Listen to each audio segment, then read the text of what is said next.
Making changes to our finances is often a popular New Year's resolution. Here's Andrea Mock with some helpful tips to make positive money changes next year. As we are getting ready for the new year, people are starting to think about the mistakes that we made in 2021 that we would like to correct, and financial mistakes always come out at the top of the list. So how do we get our money right in 2022? Our friend Donnie Burkett from Burkett & Burkett, a CPA, is here to talk with us. And Donnie, first question for you. You know, if so many of us are ending 2021 with debt going into 2022, what's the best plan for tackling that debt? I think you make a list of what debt you got, and you look at the high interest rate debt you have, such as maybe some charge cards have high interest rate, and you develop a plan to pay off that debt.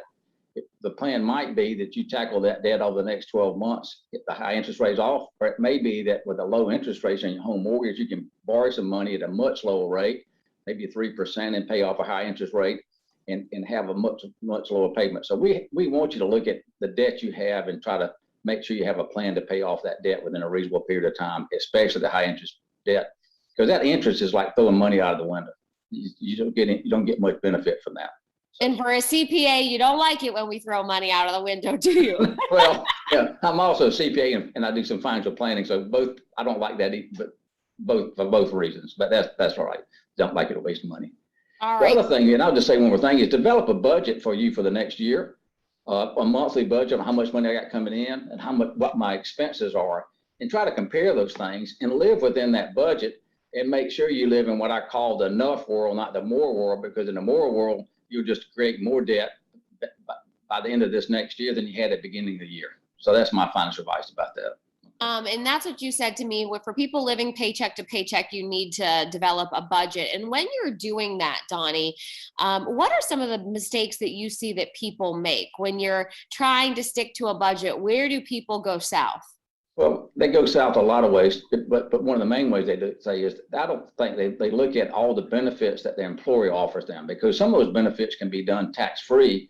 So if you're in a 30% tax bracket, then you can, if you do it tax-free with some of the tax-free benefits, you get a 30% more buying power. So we tell everybody to look at every benefit, meet with a benefit coordinator, and see what benefits you have there that you might be able to do from a tax-free or a payroll deduction standpoint. As we talk about different things that we can take advantage of, I'm a mom, and even though I have a child in grade school, I still need to start thinking about saving for college. What are some of the best ways that, even though our kids are young, we can start thinking ahead towards their future? Well, the best thing that we advise people to do is to use the South Carolina Future Scholars Program. It's a great program in the state of South Carolina. They do a good job of investing the money.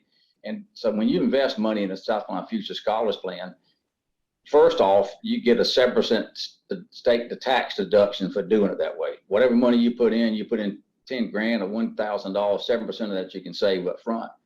But the main benefit of it is if you leave it in and you use it for educational purposes, then the gains that it has are tax-free when you use it. So if you can start early enough, or even when the child's 10 years old, and put money away at 17 and 18 when they go to college, if that money has grown a lot, when you cash it in to pay the educational expenses, you don't have to pay tax on that. So again, that's like getting free money. If you're in a 30% tax bracket, you get more buying power for that money.